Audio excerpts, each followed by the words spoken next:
ARD, we need to know these differences in the ARDs. Okay, so but we're going to move a little bit quicker. The next step in the ARD process after we go around and introduce ourselves and you got your procedures and blah, blah, blah, and all that, is review of assessment data.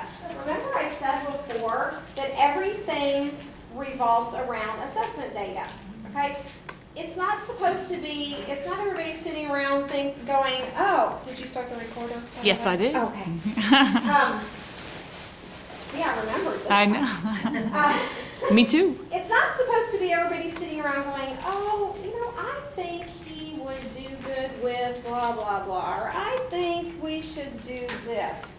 Well, have you ever noticed that if you ask for something like a related service, if you bring up something and say, you know, they're having such a hard time with handwriting. We can't even read that handwriting. We think that there needs to be some services for that, and they would go, we need an evaluation for OT, right? So everything has an evaluation tied to it, every single service. You ask for any type of service, it's going to have some sort of an evaluation. Why? Because we're basing it on data. We need that data information, okay?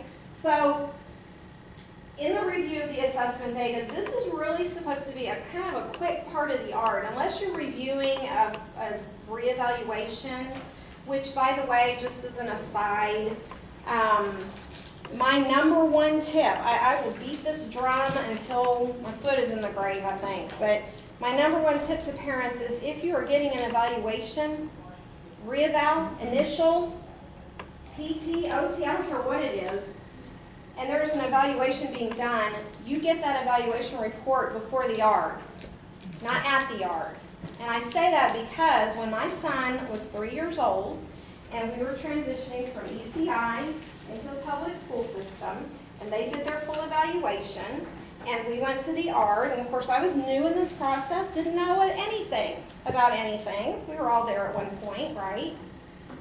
He's 3 years old. I just know there's something major going on. He had been getting ECI services since 16 months. They did their evaluation. This was KDISD, by the way, which is a really big, really good school district, right? And I'm sitting there in this ARD meeting, and they are reviewing this evaluation, which I had not seen previous. Nobody had told me anything about it, and that was the first time I heard the word autism in an ARD with all these people. Do you think that I was able at that point to make any kind of decisions for my child? I hadn't even heard of autism. What is it? What does it mean? What are the educational implications of that? Is he going to live with me forever? You know, all these things were going through my mind. So parents have the right to get that report ahead of time. It is really recommended, even if you're doing reeval, to get that report, look at it, absorb it, meet with the people that did it outside of the ARD meeting in a conference, and review it so you can get your questions answered in a time when they aren't rushed to try and get an ARD done. So you need to have, as a parent, and the parent you're working with, needs to have the same information the school has to make those decisions. Remember, we are an essential part of that committee. How can we make educational decisions for our child if we don't have all the facts? The facts are in educational evaluations and in our assessment data. We need to have that information going into the ARD. It also makes a shorter ARD because you're not sitting there and going over every single point of an assessment that has been done. You've already done it. They will still review it, but briefly. They will get everybody up to speed. Okay, this is the high points of this report. This is the implications of it. We think there needs to be an IEP for this or accommodation or whatever it is. Okay, so the review of assessment data at the ARD should not take forever. It's also very easy for them at this point to start going off on rabbit trails because people are reviewing, they're just supposed to review the evaluation data. We're not developing IEPs yet. We're not talking about the PLAF yet. We're just looking at all of that, but they tend to start going off on their And before you know it, we are doing IEPs and and it's like, wait a minute, we didn't finish doing this part. So, keep it on track, review the evaluation data. Are there any new evaluations that need to be done? When is 3-year re-eval supposed to be?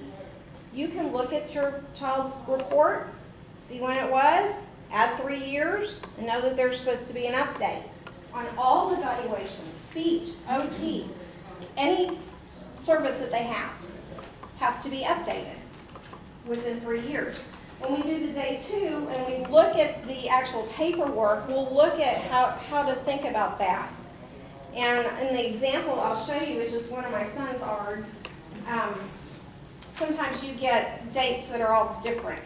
So that's why they're on there, and then you have to pay attention to that, the 3-year thing, because by law, they have to update those evals every 3 years, or at least talk about them.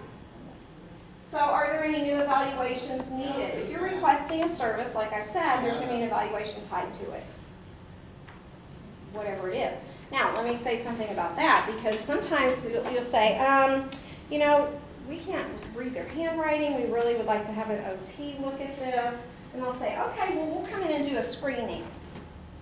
Has anybody heard of the screening? Okay, a screening is just a little checklist, right? And that somebody comes in and puts their eyes on that child for a couple of minutes and goes, yeah, no, we don't see any problem. We don't need to do that evaluation. Okay, so if screening is mentioned at that ARD, okay, well, we'll do a screening. You know what? A screening isn't an evaluation. I would really like to have a full evaluation in that area and make that known. The parent has the right to do that. Because more times than not, they do the screening and go, oh, no, we don't see any problem. And they have their eyes on that child for about 3 minutes in the classroom, okay? There's this thing called educational need.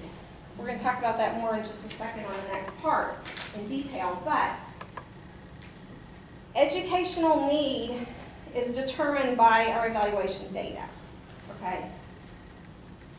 We've heard this phrasing from them a lot. Well, we don't see an educational need for that.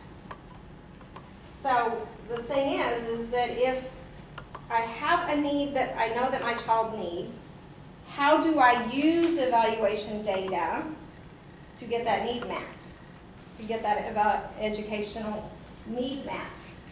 I actually ended up doing that. I can't remember what, my son was, I guess, in 2nd grade. And I actually had 2nd grade teacher. I will never forget it. It's burned in my brain. We're standing in the hallway outside of her classroom. He's having trouble with reading. He's high functioning. He has an average intelligence, average ability. He's, you know, he can learn information like every other child. He can learn how to read. But he was struggling. And 2nd grade is a critical year where, you know, you're starting to have to read to learn instead of learning to read. And he was having difficulty with that. And this very experienced, seasoned teacher, who I greatly respected up until that moment, said to me, well, he has autism. You can't expect him to learn like every other child. She actually said that to me.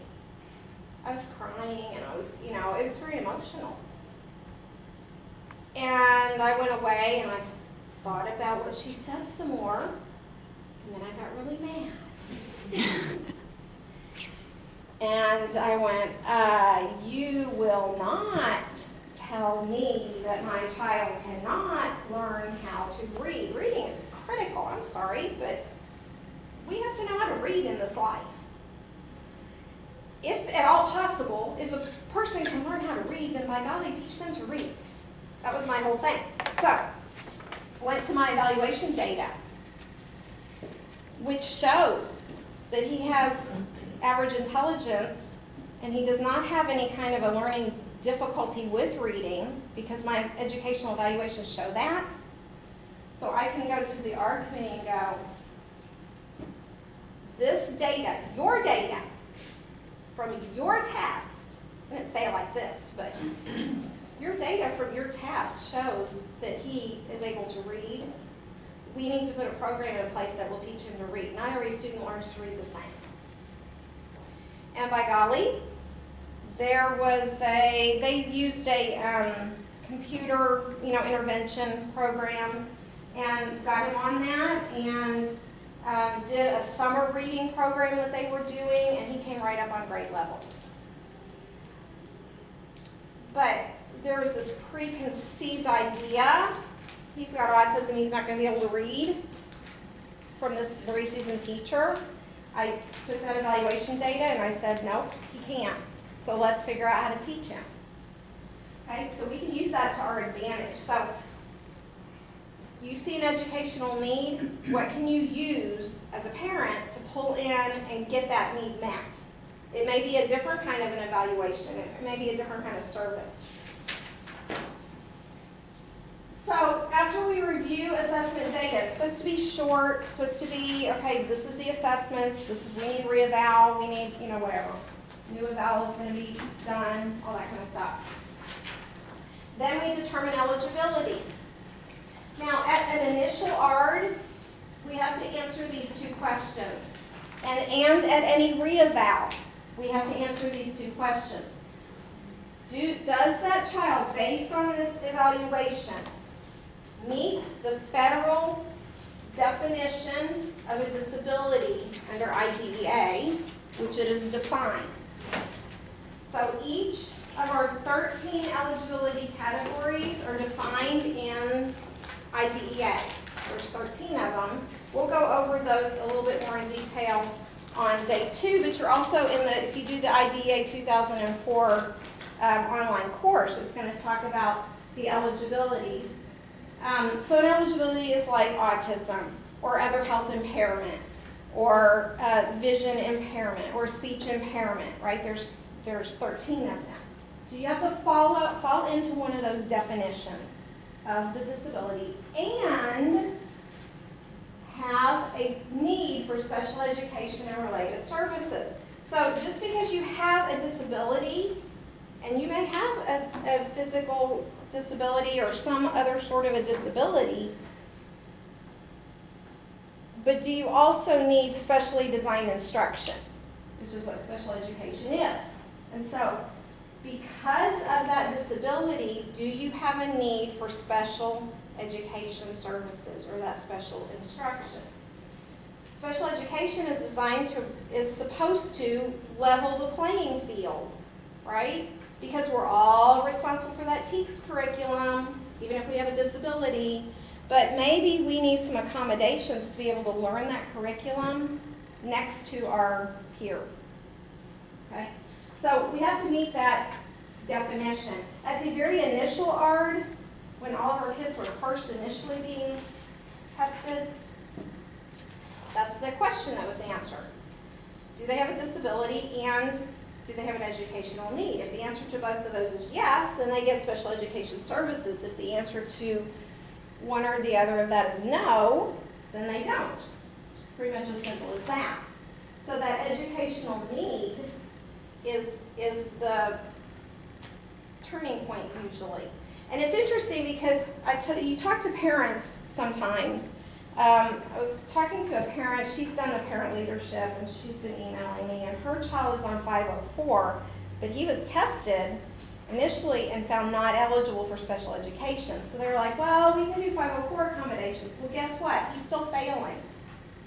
He's still having trouble.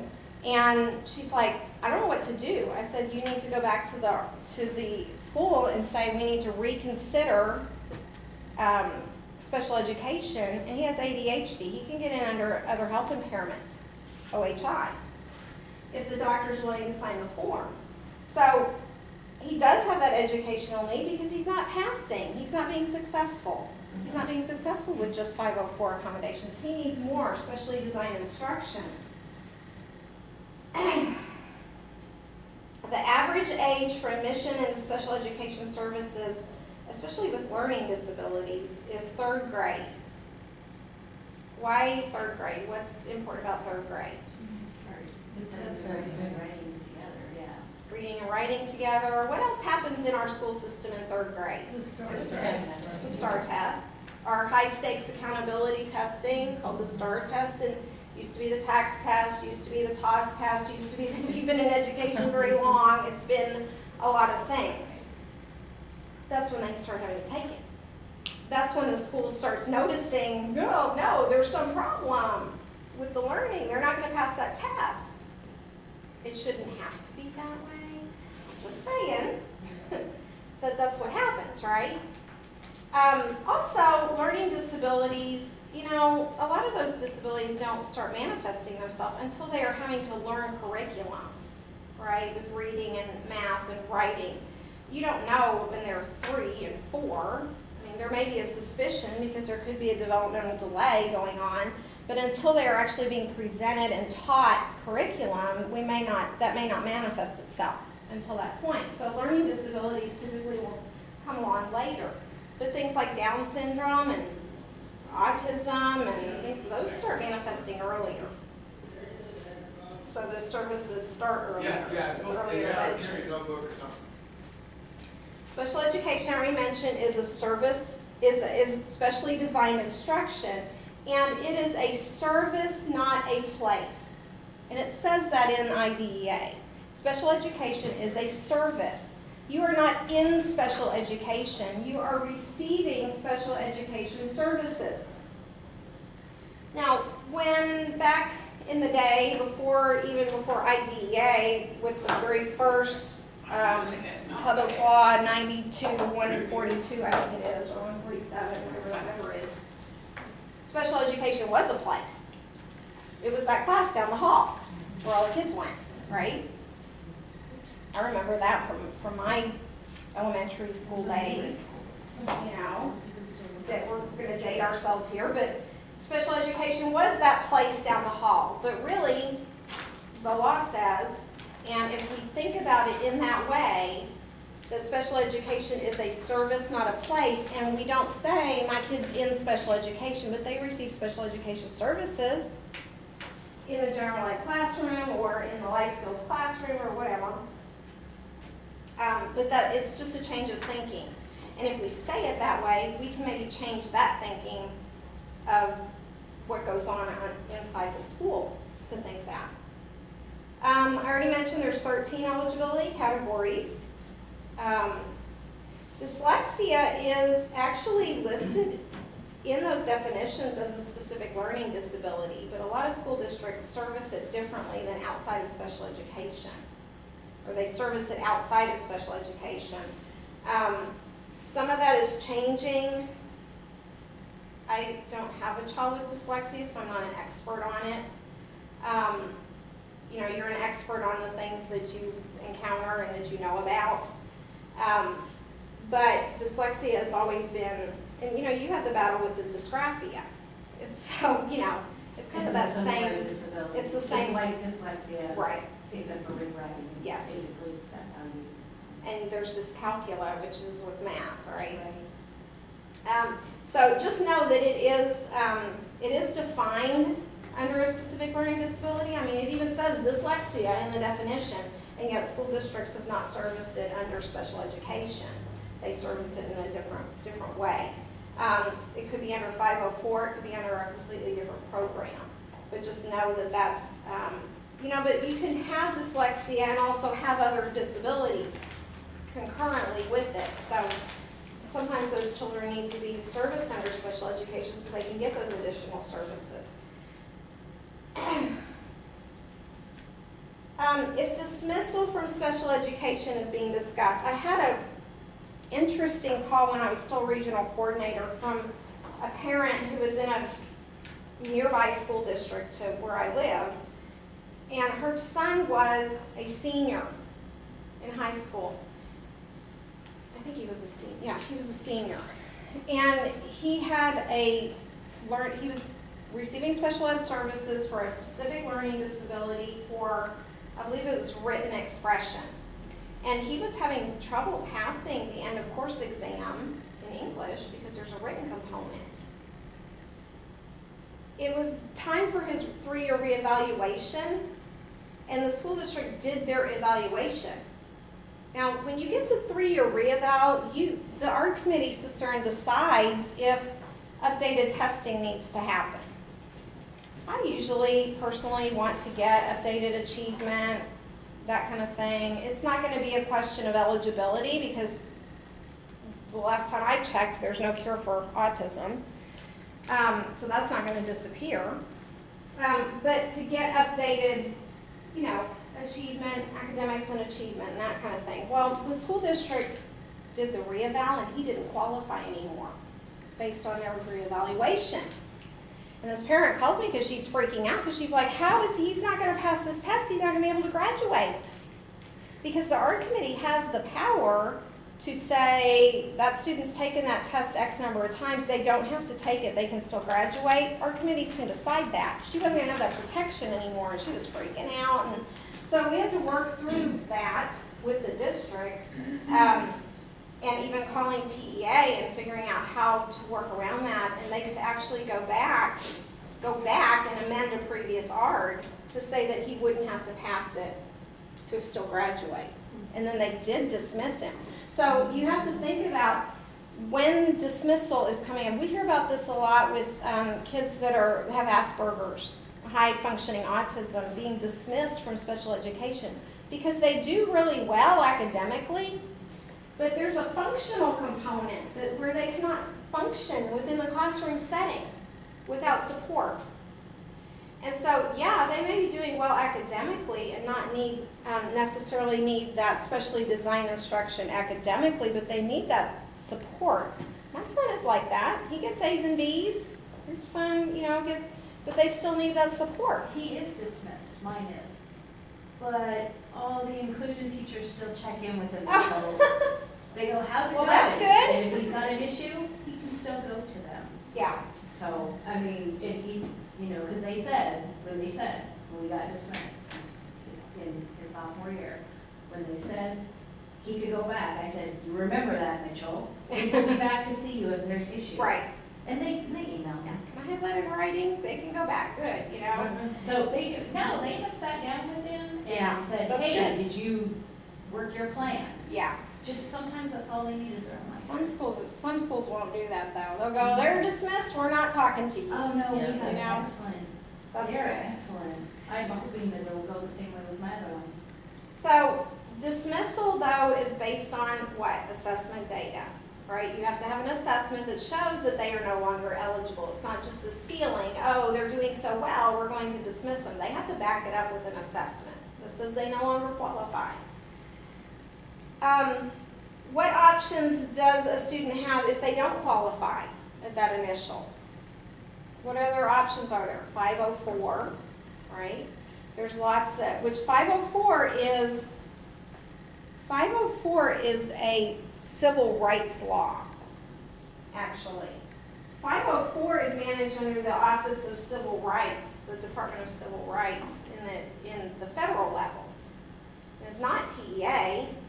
504 gives you equal access to your education. So if you need certain accommodations to access your education, if you need a wheelchair ramp to get in the building to access your learning, they have to provide that. ADA goes along with it. You guys know all about that, right? ADA and all that. So 504 only gives you accommodations. 504 does not give that specially designed instruction. So if they need modified curriculum, if they need additional supports and services, OT, PT, speech, all those things, you don't get that under 504. You get accommodations. You may get extended time on assignments. You may get your test read to you, things like that.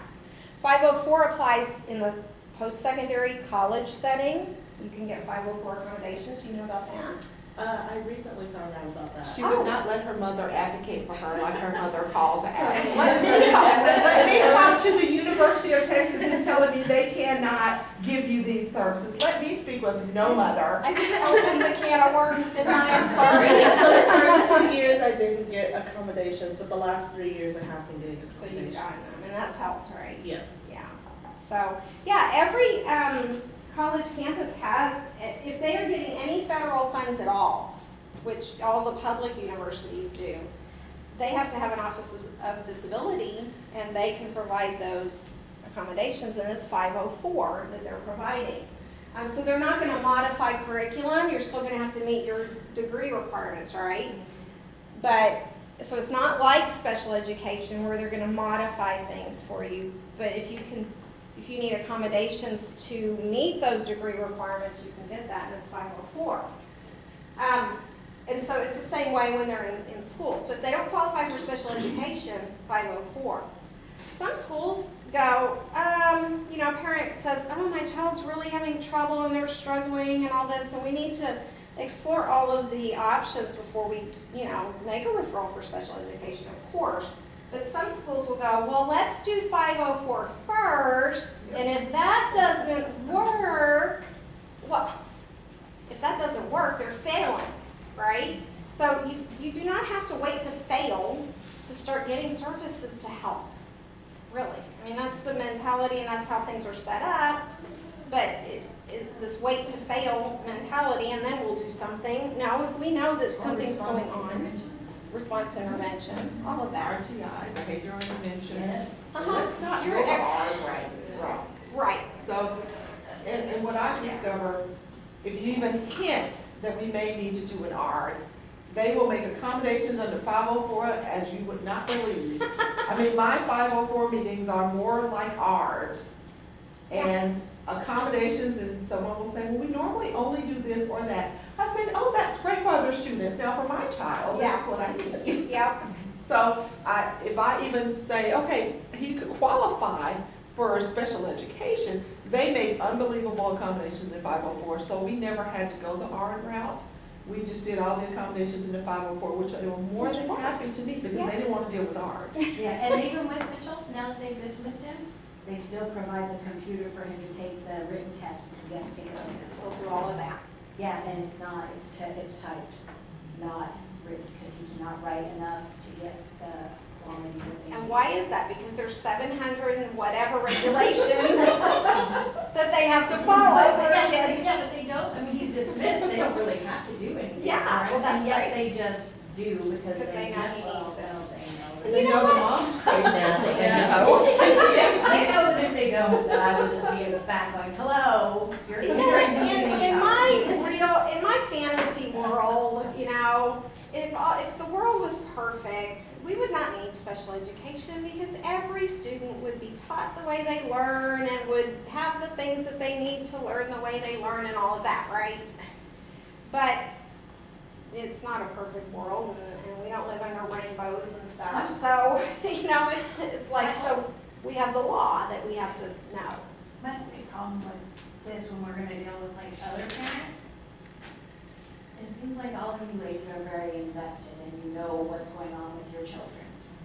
But I've encountered parents that are not as invested and they just want it done so that the school can take care of this Right. problem.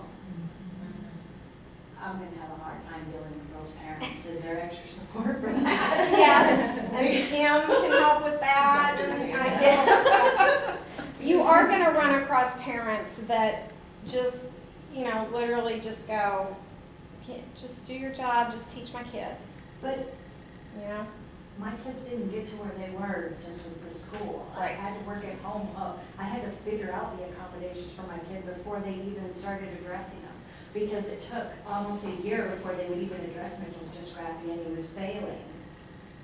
So And I- everybody in this room, You we're have to here just- because of that, right? You have to just think, you're not doing it really for that parent, you're doing it for that child. Exactly. That's the way Yeah. I. So I'm doing it for that encouraging them to understand that, I guess maybe a wake-up call would be, you know, when they graduate and they get out in the world, there is no more accommodations. There is no more Function. special education services. Who's left? The parent.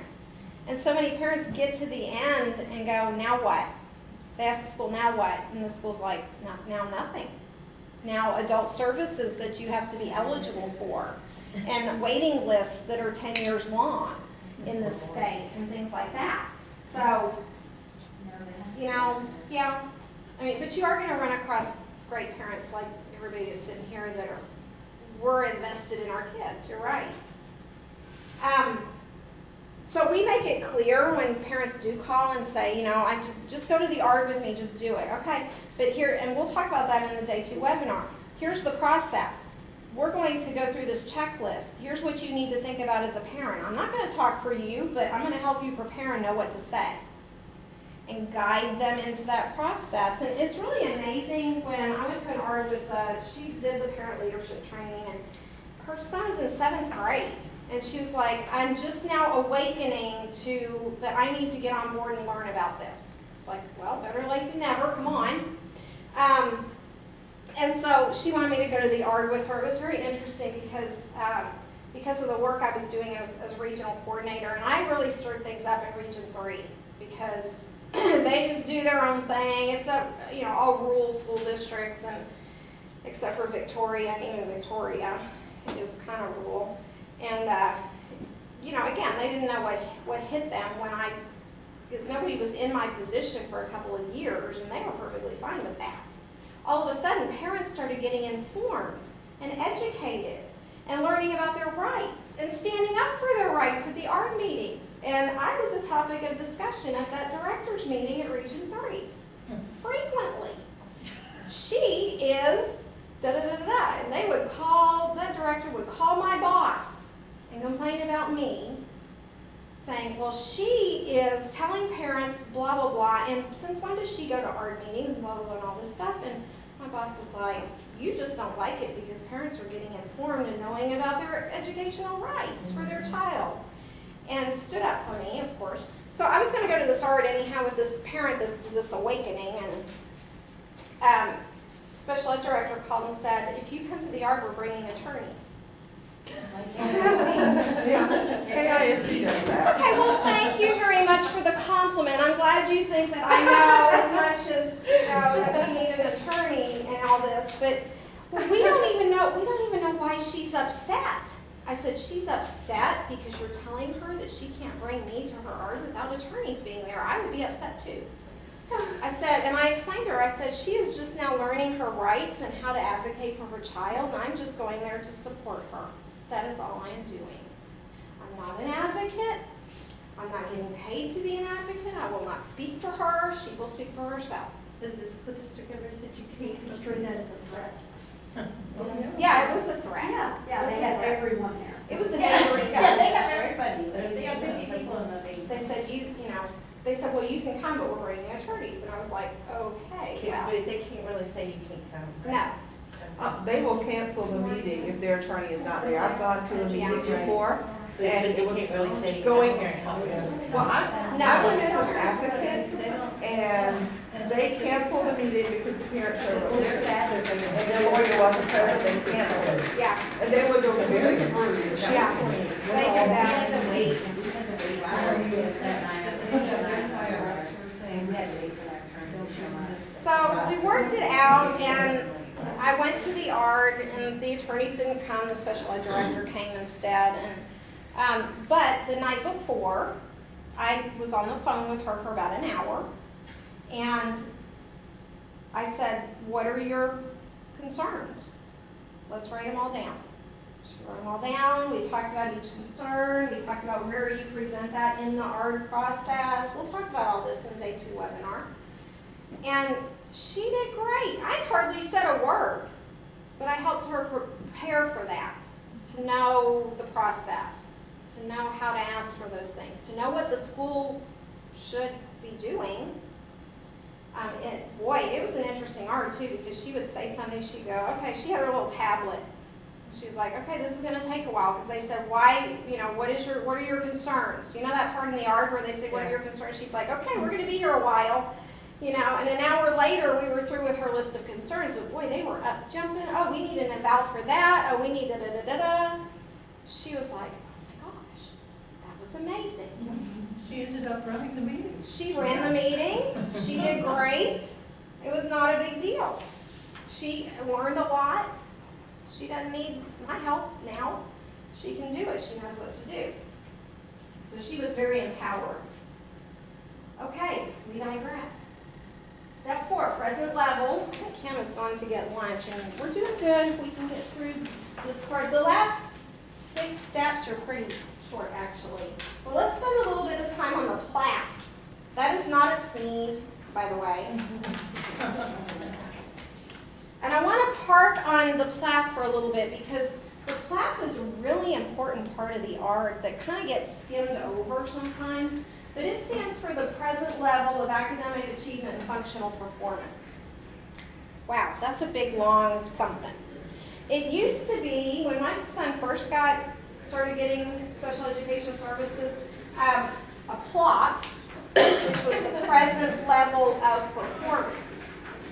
So they added in the functional performance part, and I want to park on this for a minute because it's really, really important. Because remember when we were talking about educational need? Remember how I said that my son does well, and your son does well, and other people do well academically, but functionally, they have a really hard time just functioning with their peers, with their teachers, navigating the school system, transitioning from one activity to another. That's really big on when they're on the autism spectrum. It's really hard. Dropping what you're doing and going to music class, or dropping what you're doing and going to, lunch or whatever, meltdown on the floor kind of thing, So functionally, he isn't able to function. Now he is now because he's gotten all this intervention over the years, and man, he slid right into high school like it was nothing. He has done so awesome in high school, but we also paved the way and prepared him for it for all these years and all these things that we had done all this time functionally. He's had so many IEP goals that were function related. He still does for organization because he's not organized. So when we're talking about that educational need and they're going, oh, we don't see an educational need, they're doing just fine on blah, blah, blah, blah, blah. But we got to look at that evaluation data that points to functioning and pull that information in and go, yeah, they're doing well academically, but they need this support to function and learn. The key word to the PLAF. The PLAF is developed at the annual ARD. Annual. The PLAF is our jumping off point. Okay? The present, the very first word in the PLAF is present. What is their present level? What are they doing right now or not doing right now, presently? How do we know how to write an annual goal if we don't know where we're starting? How do you know how to write any goal for anything if you don't know where you're starting? So the present level is going to be a statement. We will talk more about when we examine ARD paperwork, but you should have a part in your ARD document called the PLAF. It may be actually under the acronym, it may be written out somewhere, should be. But there should be a statement in there of where are they functioning presently in every area. Okay, so if they have a BIP, if they have a behavior intervention plan, we need to have an update on where are they functioning presently right now with that. If they have IEPs for math, we need to know where are they functioning right now in math.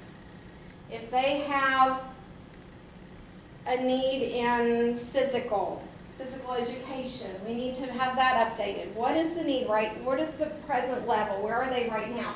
And it's supposed to be the strengths and the needs.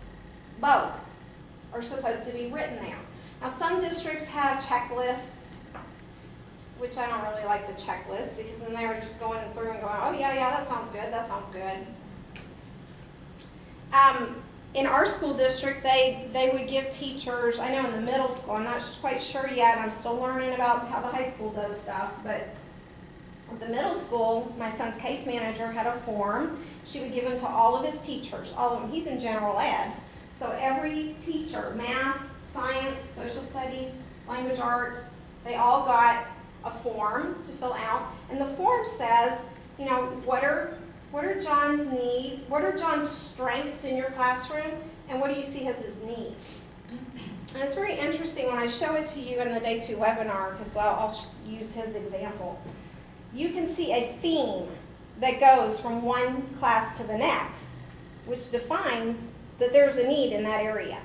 And so we use that to develop our IEPs, our goals, our modifications and accommodations. So the PLAF should identify those strengths and needs, should be identified based on data, information that we're taking in from teachers, information from tests, the STAR test, the benchmark tests, the classroom tests, how are their grades, all of those things, right? We're bringing all that data together to determine those strengths and needs in every area. If he was getting speech services, they'd have to do a PLAF. What are his strengths right now in speech? What are his needs still in speech? He gets counseling services. What are his strengths right now with that? What are his needs? Okay, so then the needs are what the section that we're going to look at then to pull in, and we know if there is a need, we need to have a corresponding something to address that need. Accommodation, modification, IEP goal, whatever it is. I want to point out the functioning part. I added this in after another training. This is actually from, I put 2 slides in here. This is actually from the United States Code, Federal Code, which is our federal law. Okay, this is 20 USC is the United States Code, that's federal law.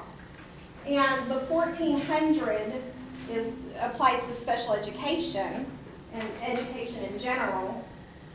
And the part that I underlined, okay, but this is what the law actually says. I don't know if you've ever read this part of the law or not, but that's why I put it in here.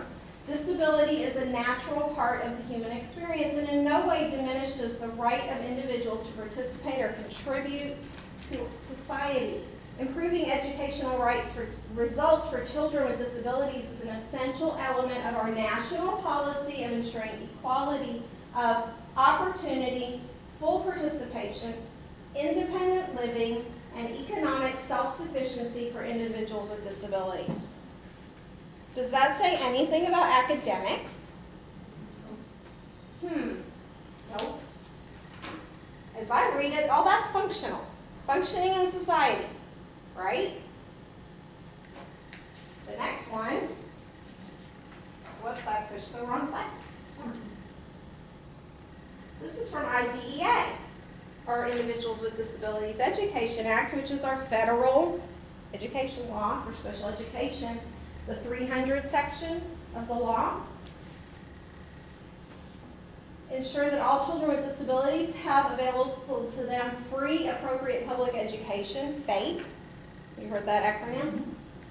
That emphasizes special education and related services designed to meet their unique needs and prepare them for further education, i.e. going to college or technical school or community college or whatever other education they need, employment, and independent living. What? This is the purpose of IDEA as defined by the law. That doesn't say, it does say about academics because we got further education, employment, and independent living. Independent living is all about function, right? Can you function in society and live independently as much as possible? So function is important. So when there is maybe not an educational need academically, but there is one functionally, those needs might need to be met under special education. So I wanted to bring that in because I think it's important for us to realize what the law says, and that sometimes that gets forgotten because they've got 700 and whatever procedures, right? Okay. What does the child know, understand, and do right now? What do we want the child to do a year from now? That's that annual goal in whatever. Math, reading, counseling, speech, OT, whatever it is. What are the goals and objectives for that child? So if a need is identified in the PLAF, and if it's a good PLAF, let me specify that we need to have a well-written PLAF. It's not just something that they throw together as they are walking in the door to the ARD meeting. Oh, I got to throw the PLAF together.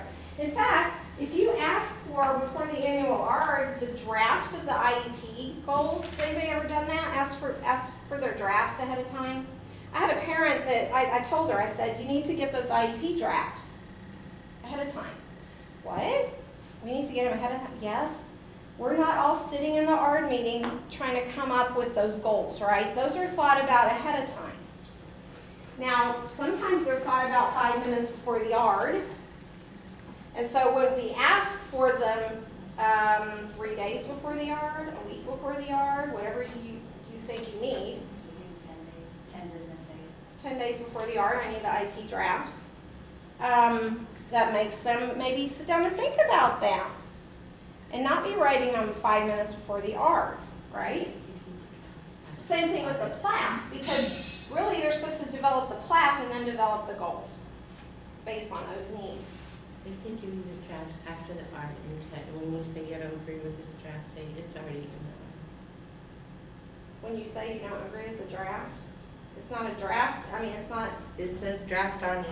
it's supposed to be a draft until the ARD committee accepts it. Then I write on it and tell them that that's not, and they said, no, you can't do that because it's already in the. Anybody have a comment on that? Did you ask, do I get a vote? Yeah, really. Hello, parent, part of this committee.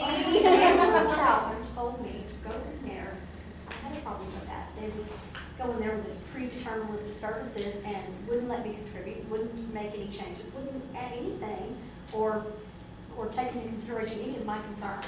Right. She said, you go in there and you tell them, when you predetermine services, you limit my involvement as a key stakeholder in the decision-making process. Well, I did that and they went, it shut everybody up.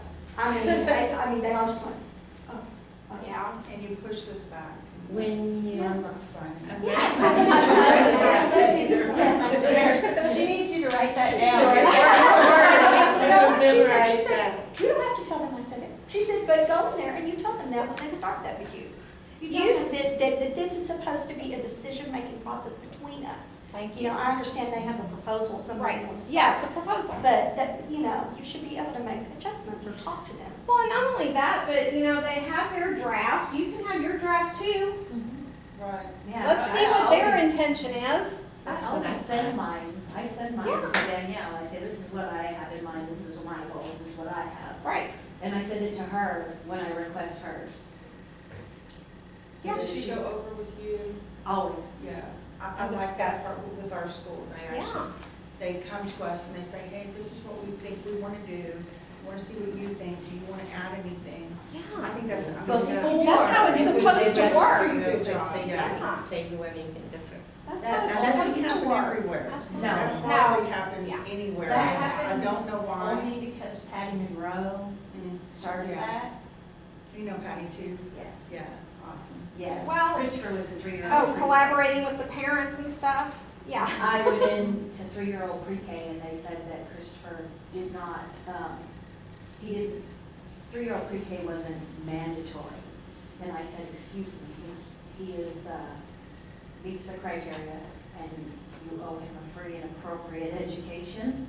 Therefore, let's Right. get on to this. She went, what do you do for a living? I said, what do you mean? What do I do for a living? Currently, I'm a stay-at-home mom. There you go. And currently I was at that time. Yes, But you knew. What difference does it make? You know, Oh, they're, no. She went back to the pre-K teacher and said, you will do this, this, and this is what we're gonna do before we need services. So- isn't that amazing when you know even a little bit? When they put her services in a place as free, but we didn't have her diagnosis till later, a year later. And they seemed like they were kind of on the wrong track to me, so I asked her to do a reevaluation, and they said no. But they do have to do it every 3 years, They right? do have to do it every 3 years, but they can do it more often if the parent requests it. Right, In writing. In writing. Yeah. You said they can hear you. That's why you need that idea book, so you can look Right. at how they want it written. And you need to send it to your principal. And- For Belton, you have to send it to, email it to the principal. You can email it to them, but you also need to physically mail it. But I usually take it in, request to see the principal or And one of then the ask them assistant to sign principals. And I, yes, and I give them their copy, and then I leave.